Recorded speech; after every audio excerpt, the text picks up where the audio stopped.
Now, this next subject can be very, very challenging for many because we all believe in those fairy tales of good and bad, of good and evil, heaven and hell. And it's something that we try to be on one side and never ever have the other side. The big problem is that no one has ever achieved that. No one has ever managed. And, when you think about the consequences that we live in a completely dual world and we try to be single-sided, we want to lose out on half the fun, and that's not really working.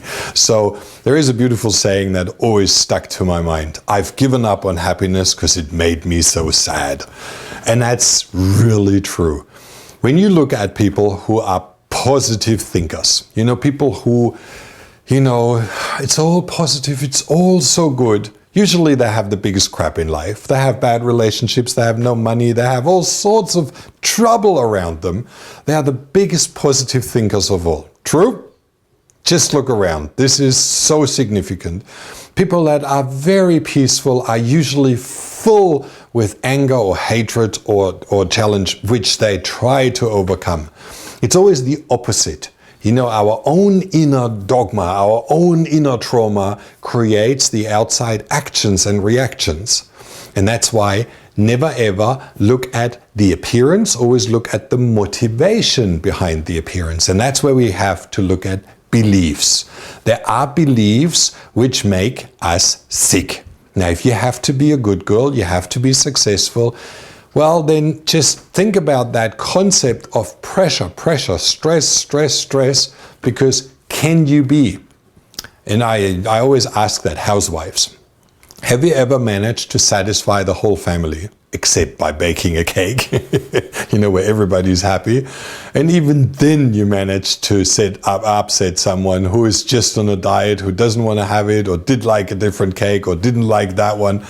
It's very difficult. To please everybody is really challenging. And if we look at this from a bigger picture, it's always based on what those people want or need. If you fulfill their desire, if you fulfill what they want, they're happy. If you don't fulfill what they want, they are not happy. So when I think about that whole concept of giving something, it always comes out of my perspective. Let's say I made the movie Truly Heal or Cancer is Curable Now to help mankind. Do you think everybody loved the movie or liked the movie or had a benefit?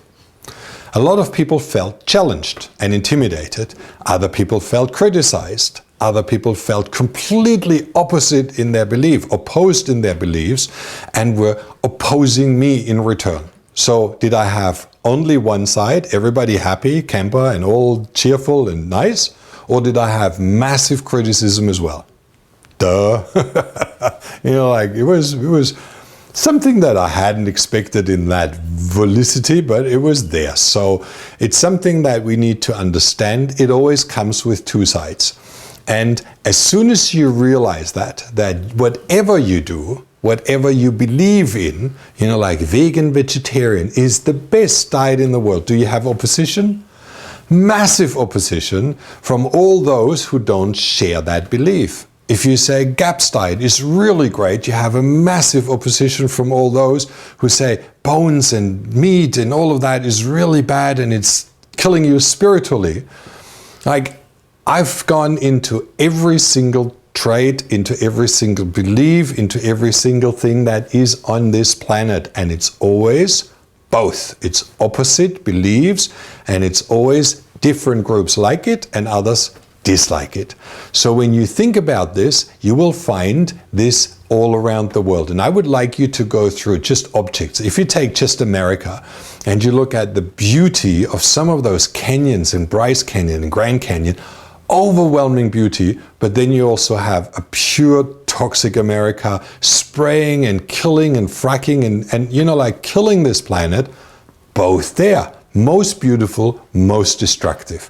Now, if you take that into people, Obama, a lot of people were very happy with him because they earned bucket loads of money. All the corporate companies, the oil companies and Monsanto love him because he made them invincible. Like they have Bill of Rights, they can't do anything wrong. And on the other side, a lot of people hate him for what he's doing and how he's bribing America or selling America to the corporate world. Michael Jackson, like beauty on one side and singing on the other side, being a pervert. Dependent on the viewpoint, dependent on your values, he was judged very drastically as the biggest person in history for music, as the worst person in the world. Mother Teresa, even there, like in the beginning, everybody thought, well, a saint, the most beautiful, until it turned out that every single penny that was donated from billions of people from around the world had donated huge amounts, and it all went into the Vatican. Missionary work to convert those poor Hindus into Christians. The Vatican swallowed up every single thing. Not a single penny went to those orphans or to the churches or to any of the doctors that were working there. Only voluntary work and donated property, but all the money went straight into the Vatican.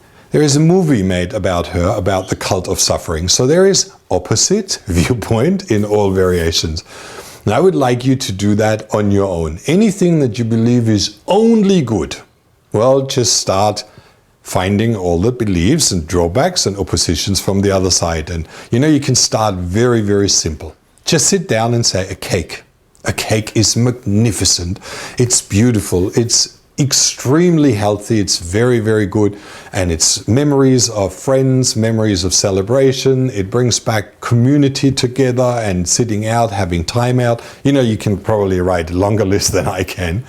And then on the other side, what are the drawbacks? If you go through our book and you check in the back, the 400 points that sugar causes and all the inflammation that flares up and how you feed bacteria and how you cause liver congestions and 1,000 things. Then that it's good and bad. And then you have gluten and dairy and food sensitivities and flavors and preservatives and eggs. So whatever it is that causes you an upset, you can have both. It is both. Everything is both. Like it's the world is dark and light. It's like the mountains are up and the valleys are down. We have never one extreme without the other. And that's why when you start looking at anything in that way, you will realize that every judgment, every belief that you hold is challenged. We don't talk about choice. You still have choice, you still need to choose what you want, but if you take the judgment out, if you take your stagnant beliefs out and start to look at things from a wider variety, all of a sudden you have choice. As long as you don't do that, you're stuck. You have no choice, you have no free will. Because you have to decide based on your beliefs. You have to act based on your beliefs. If you think a certain ethnic race is bad, you have to live in fear because they are all around you. It's your belief which creates that. So unhealthy beliefs is something that we challenge. And we challenge all our clients and all our patients to look at those things where their beliefs cause them difficulties, cause them trouble, cause them challenges. Like I had a lady recently with me, and for her, sweating and exercise, and that was really ugly, and she didn't like it at all. She was really opposed to it. Whereas, that's how she grew up. She was overweight. She had all sorts of problems, but that was not nice. Smelly, and those sport rooms. If you go in and the stinky sport room, it was kind of shocking. But that was a belief that she harbored. To bring that to the other side, see the benefits. She knew all the drawbacks, but she didn't know any benefits.